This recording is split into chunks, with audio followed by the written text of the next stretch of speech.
Ang mabuting balita ng Panginoon ayon kay San Lucas.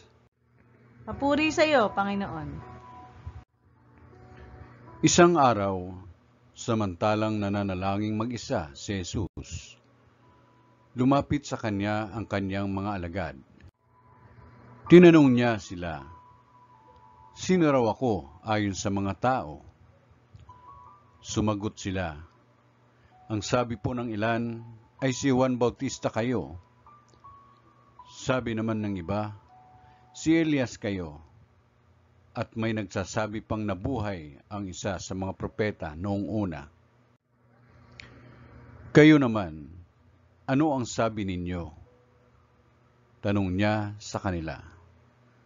"Ang Mesiyas ng Diyos," sagot ni Pedro.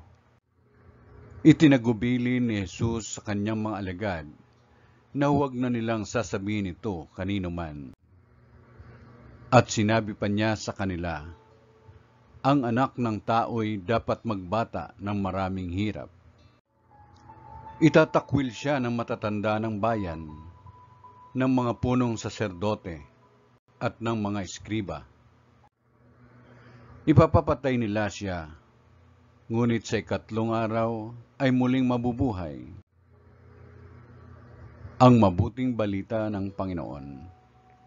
Pinupuri ka namin, Panginoong Jesucristo.